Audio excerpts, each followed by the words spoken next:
मंथा भୟରେ सरकारी कर्मचारी को छुट्टी बातिल। छुट्टी रे थिले भी कार्य रे जोग देबाको आसिला निर्देश। 7 जिले में सरकारी कर्मचारी को छुट्टी बातिल सह बात्या पई सजग रहिबाको जिलापाल को निर्देश। ओडिशा को संभाव्य बात्या मंथा भय नथिबा बेले प्रबल रु अति प्रबल वर्षा हेबार संभावना रहिछि। एने राज्य सरकार सजग हेबा सहित संपूर्ण प्रस्तुत अछंती। संभाव्य बात्यार प्रस्तुति पई सब विभाग को सजग रहिबाको सरकार निर्देश दैछंती। एथिपई 7 जिले में सरकारी कर्मचारी को छुट्टी बातिल। बालेश्वर परिस्थिति नियंत्रणाधीन हेबा पर्यंत छुट्टी बातिल सह सरकारी कर्मचारी को छुट्टी बातिल करिसंती बालेश्वर जिलापाल।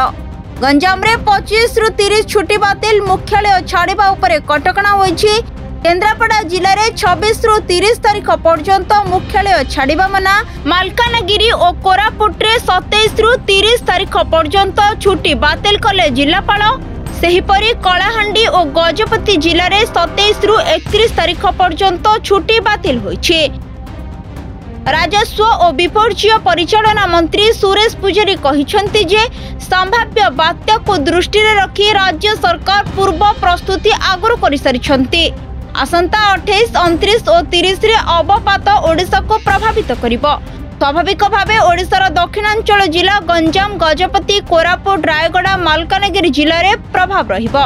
यह संगे संगे उपकूलर पुरी, खोर्धा, जगतसिंहपुर, भद्रक, केन्द्रापड़ा जिला मध्य प्रभावित हेबो।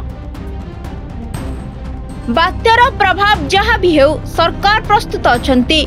जीवन रक्षा सह पशु पक्षी सुरक्षा, धन संपत्ति सुरक्षा प्रदान करबा प्राथमिकता रहिबो। अन्यपटे प्रबल वर्षा हेले भूस्खलन हेबार संभावना रहिछि। से नै संभाव्य भूस्खलन स्थान रे प्रतिषेधक व्यवस्था करबा पई जिलापाल को निर्देश दिए जाइछि।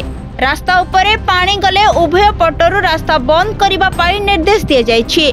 सही स्थान रे यात्री को खाद्यर व्यवस्था करा जिवो।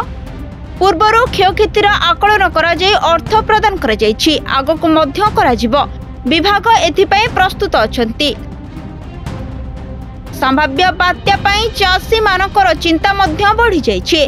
चलित वर्ष भल अमल हेबो बोली आशा रखिथिबा चाषी एबे चिंतारे। धान चाष समेत परिबा चाषींकर मध्य अवस्था समान रहिछि। बात्या आंध्रमुआ होइथिले भी ओडिशावासींक चिंतार कारण पालटिछि। ब्यूरो रिपोर्ट, सरकार न्यूज।